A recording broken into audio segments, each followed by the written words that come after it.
Welcome to study campus classes. চলো তোমাদের আজকে একটা আপডেট নিয়ে এসেছি, যে আপডেটগুলো তোমরা দেখে নাও যে এই ভিডিওতে আমরা কি নিয়ে আলোচনা করব। তো এই ভিডিওতে আমরা আলোচনা করব তোমার যে 4.0তে যে আমরা 4.0-র যে নোটিফিকেশনটা বেরোবে, তোমাদের মিড মার্চে বের হওয়ার পসিবিলিটি খুবই হাই রয়েছে। কোনো কিছু না হলে মার্চের মিডিলে তোমরা পাবে, ঠিক আছে? কারণটা বলছি। এবার এই যে যখন ফর্ম ফিল আপ হবে, ফর্ম ফিল আপের সময় তোমাদের একটা যে কোনো ডকুমেন্ট আপলোড করতে হবে, যেটা সার্টিফিকেট বা তোমরা মার্কশিট করতে পারো। এবার কথা হলো যে আগে বছরে অনেকজন জানতো না, কেউ অনলি সার্টিফিকেট দিত, কেউ অনলি মার্কশিট দিত, কেউ বোধ দিত। এটার কারণে ভিডিওটা সম্পূর্ণ দেখো। এটার কারণে যারা 4.0তে তাদের কাউন্সিলিং হচ্ছে না, ঠিক আছে? সমস্তিপুর বলে একটা ডিস্ট্রিক্ট আছে বিহারের, এই বিহারের সমস্তিপুর ডিস্ট্রিক্টে কাউন্সিলিং আটকে দিয়েছে। কি কারণে আটকেছে সেটা তোমাদের বলছি। আর কি আলোচনা করব, এই যে তোমরা সিটেট আর টেট ভার্সেস যে সুপ্রিম কোর্টের একটা জাজমেন্ট এসছে, তো জাজমেন্টের কপি বিশাল বড় আছে, বিভিন্ন ভিডিওতে গোটা জাজমেন্ট পড়ে শোনাচ্ছে, আলটিমেট তোমরা কিছুই বুঝতে পারছো না। আমি 2-3 কথায় তোমাদের পুরো জাজমেন্টটার উল্লেখ করে দেব যে আসলে কি চেয়েছে। আমরা কি বিহারে কি যারা সিটেট নিয়ে যারা আমরা বাইরের স্টেট থেকে যাচ্ছি তারা কি যোগ্য নয়? ঝাড়খণ্ডে কি নয়? রাজস্থানে কি নয়? সেই জিনিসগুলো আমরা আলোচনা করব, ঠিক আছে? সুপ্রিম কোর্ট সেটা নিয়ে কি বলেছে। আর বিটেট, এই বিটেট হওয়ার পসিবিলিটি রয়েছে, এবং বিটেটে আমরা বাইরের ওয়েস্ট বেঙ্গলের ছেলেরা অ্যাপ্লাই করতে পারবো কি পারবো না সেটা নিয়ে আলোচনা করব। আর এই সাপ্লিমেন্টারি রেজাল্ট কতদূর কি হবে কি হবে না, হলে আমাদের লাভ কি লাভ না সেটা নিয়েও আলোচনা করব। তো তোমাদের এই যা বললাম এগুলোর যদি দরকার, আশা করি তোমরা সবাই 4.0 পরীক্ষা দিচ্ছ, তাদের সবারই দরকার এই জিনিসটা। ততএব গোটা ভিডিওটা দেখো স্কিপ না করে, যে আসলে ব্যাপারটা কি।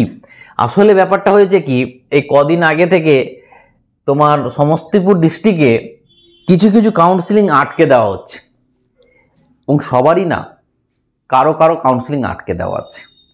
এবং সেখানে কি প্রবলেম কি বলছে, সার্টিফিকেটের যারা সার্টিফিকেট আপলোড করেছিল, বেশিরভাগ ছেলেরা সার্টিফিকেট আপলোড করেছে, এবং এই সার্টিফিকেট ধরে নাও আমি তোমাদেরকে দেখাচ্ছি যে আসলে সার্টিফিকেটটা কিভাবে আপলোড করেছে। দেখো, এই যে ধরে নাও আমি একটা ডেমো হিসাবে তোমাদের কাছে নিয়েছি, ধরে নাও এটা একটা সার্টিফিকেট, এটা ডিরেক্ট পিডিএফ করে আপলোড করে দিয়েছে। ওখানে 100 সেমির 100 কি বলে যেন 100 কেবির নিচে রাখতে হয়, ঠিক আছে? তো এইভাবে করে আপলোড করে দিয়েছে। আবার কেউ তোমার এটা করেছে, মার্কশিট আপলোড করে দিয়েছে, ঠিক আছে? এবার কেউ দেখো, কথা হলো যে যাদের সার্টিফিকেটের প্রতি কোনো সন্দেহ আসছে তাদের কাউন্সিলিং আটকে দিচ্ছে। এটা নয় যে তারা চাকরি পাবে না, তারা চাকরি অবশ্যই পাবে, কিন্তু ডিলে হবে। যেমন ওই 82-র মার্কসটা আমি বলছি, 82-র যে ওটা ওদেরও আটকে রেখে দিয়েছে। যারা এরকম 600 ক্যান্ডিডেট রয়েছে বিহারের এই কাউন্সিলিংয়ে, যে যারা 82 পেয়েছিল সিটেটে, এবং সিটেটে এর আগে 2.0তে যারা 82.5-তে পাস মানা যায়, যারা 82 পেয়েছিল তাদেরকেও নিয়েছিল, বাট এবার আটকে দিচ্ছে। তো ওরা আশা করি পাবে, ওদের কেস হলে ওরা পাবে, এরকম 600 ছেলে ঝুলছে। তো আমার কথা হলো যে শুধু সার্টিফিকেট আপলোড করে তুমি ঝুলবে কেন? তার জন্য না, গাইডলাইনটা এটাই বলছি যে দুটোকে মার্জ করে নিতে হবে। এবং দুটো মার্জ কি করবে, দুটো মার্জ করে নিতে হবে এইভাবে, দেখাচ্ছি দেখো, এই যে এইভাবে একটা পিডিএফ, দুটোকে মার্জ করে পিডিএফ বানাতে হবে। আর এই পিডিএফটা যেন তোমার কাছে 100 কেবির নিচে থাকে, আর এটা আপলোড করতে হবে।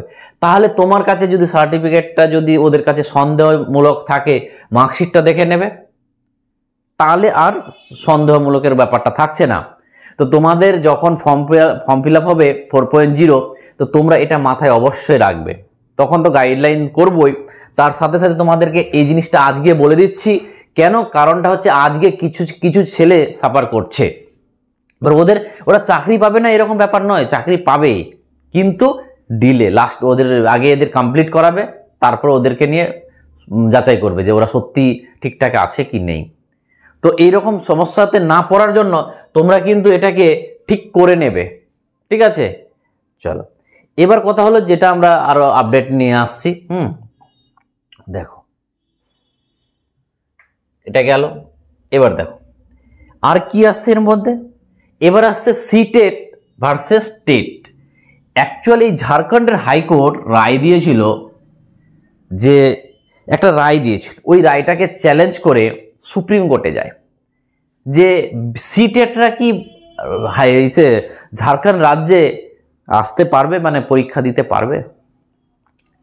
এর আগে আমরা সবাই জানি যে সিটেট থাকলে আমরা অন্য রাজ্য থেকে অন্য রাজ্যে যাই, বাট হাইকোর্ট যেটা কাল পরশু যেটা জাজমেন্ট এসছে, এক কথায় আমি তোমাদের বলে দিতে চাইছি যে জাজমেন্টটাতে সব কিছুতে এটাই বলতে চাইছে যে জাজমেন্টটা হলো যে সিটেট, তুমি ধরে নাও একটা রাজ্য এক্স নামে একটা রাজ্য, তোমার যদি মনে হয় ওই রাজ্যের যদি মনে হয় যে আমরা সিটেটকে অ্যালাউ করব না, আমরা ওই রাজ্যের ওই রাজ্যের টেটকে নিয়ে শুধু পরীক্ষা করাবো, চাকরি দেওয়াবো, তো ওই রাজ্যের ক্ষমতা আছে সেটা করতে পারবে, ডিপেন্ড করবে ওই রাজ্যের। এবার কেউ কেউ যেমন যে একটা ঝাড়খণ্ডের একটা পেয়ে গেলাম, তাহলে ঝাড়খণ্ড তাহলে কি, ওরা তো কেসটাই ওই জন্য করেছিল, তাহলে এখন ঝাড়খণ্ড কি করবে, সিটেটকে আনভ্যালিড হিসাবে গণ্য করে দিয়েছে, যেহেতু ওদের উপর দায়িত্ব দিয়ে দিয়েছে। খালি এটা ঝাড়খণ্ড না, যে কোনো রাজ্যের এটা এখন কন্ডিশনে চলে এসছে যে যদি ওই রাজ্য যে চায় যে আমরা সিটেটকে ইনভ্যালিড করব, করতে পারে, নিজের রাজ্যের টেট হিসাবে নিতে পারে। মানে আজকে যদি তোমার কাছে ধরে নাও তোমার বিহার, যেহেতু বিহার সরকার করবে না, কারণ ওরা নোটিফিকেশনে ওরা অলরেডি দিয়ে দিয়েছে যে 4.0 বা যাই করুক না কেন, যে আমাদের সিটেট স্টেট এগুলোকে ভ্যালিড, সে বাইরের রাজ্যে থাক নিজের রাজ্যে, তাহলে ওটা নিয়ে কোনো সমস্যা নেই। যারা যারা বিহারে সিটেটকে দেখিয়ে কাজ করছিলে, ভাবছিলে যে ওখানে জাজমেন্ট আসলো, তাহলে কি বিহারও কি ইনভ্যালিড সিটেট, এরকম কোনো ব্যাপার নয়। এটা পুরোপুরি রাজ্যের উপর ডিপেন্ড করছে। আর যখন তোমাদের নোটিফিকেশনে দিয়েছে সিটেট পারবে, তো তোমরা পারবে, এটা নিয়ে কোনো সমস্যা নেই।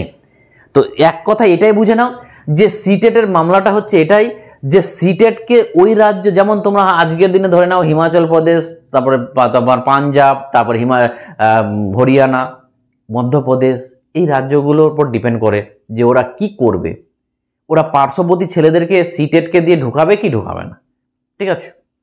তো যাই হোক, এইটা তো প্রথমত তোমরা ঝাড়খণ্ডে সিটেটকে অ্যাপ্লাই করতে পারছো না, ঠিক আছে, এবং এটা পুরোপুরি দায়িত্ব এখন থেকে রাজ্যের।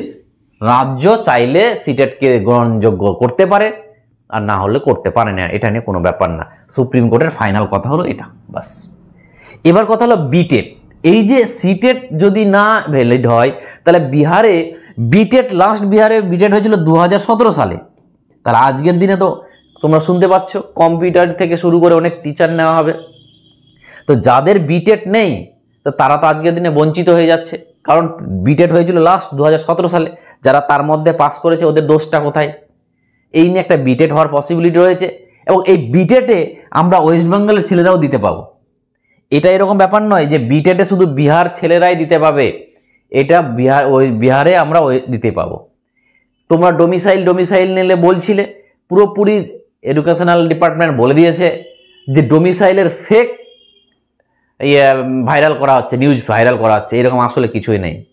তাহলে যারা যারা মানে বিহারের খুব আনন্দে ছিল যে ডোমিসাইল হবে, তোমাদের এখনও আমি বলেছিলাম যে হবে না, কদিন আগেই বললাম, এবং ভিডিও করার পরেই তোমরা দেখতে পেয়েছো যে পুরো পেপারে চলে এসছে, পেপার কাটিংয়ে, যে ডোমিসাইল এর ওটা ফেক, ঠিক আছে। তোমাদের আমি বারবার বুঝাতে চাই, তোমরা বুঝো না, ঠিক আছে। ডোমিসাইল আমি যেটা বলছি শোনো। দেখো, তাহলে বিটেট একটা পসিবিলিটি রয়েছে, এবং সেখানে কিন্তু ওয়েস্ট বেঙ্গলের ছেলেরাও দিতে পাবে, এটা মাথায় রাখবে, ঠিক আছে। আর একটা হচ্ছে যেটা গল্প, যেটা হচ্ছে আমাদের সাপ্লিমেন্টারি রেজাল্ট।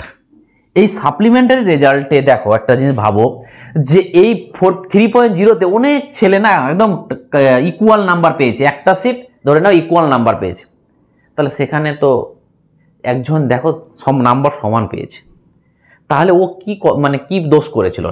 ওর নামের আলফাবেটিক, বয়সের ডিফারেন্স, এগুলোর কারণে ও চাকরিটা পাচ্ছে না, তো এটা কি কোনো জাজমেন্ট হলো? তো সিট সাপ্লিমেন্টারিটা হওয়া দরকার। তোমরা ভাববে যে কেন আমরা 4.0-তে তাহলে আমাদের সিটটা কমে যাবে। ভাই জিনিস একই, কারণটা হচ্ছে দেখো 3.0-তে যদি সিটটা বাড়ায় আমাদের ওখানে সিটটা কমে যাবে, কিন্তু 4.0-তেও আবার যখন সাপ্লিমেন্টারি রেজাল্ট হবে তখন আমরা কেউ 1 নম্বর 2 নম্বরের জন্য যারা ফেল করবে তারাও আবার পরবর্তীতে চাকরি পেতে পারো। তো ব্যাপারটা একই, ঠিক আছে। তো এত কিছু না ভেবে কি বলে যেন আমার হিসাবে সাপ্লিমেন্টারি রেজাল্টটা হওয়া উচিত। তো দেখা যাক, মনে হচ্ছে এটা হয়ে যাবে যা যা দেখতে পাচ্ছি, কারণ আন্দোলনটা প্রচুর চলছে। তো যেহেতু এটা একটা লিগ্যাল আন্দোলন, ঠিক আছে, এটা তো আর ডোমিসাইলের মতো নয়, তো এটা হওয়ার পসিবিলিটি রয়েছে। তো যাই হোক, তোমাদের এগুলোই আজকে আপডেট ছিল। তো তোমরা ভালো করে পড়াশোনা করো যারা, কারণ মিড মার্চে তোমাদের নোটিফিকেশান আসছে, এটা গ্যারান্টি, ঠিক আছে। তোমরা নিশ্চিন্তে পড়াশোনা করো। এইটুকু আজকে তোমাদের আপডেট ছিল। চলো আবার তোমাদের দেখা হবে। Thank you.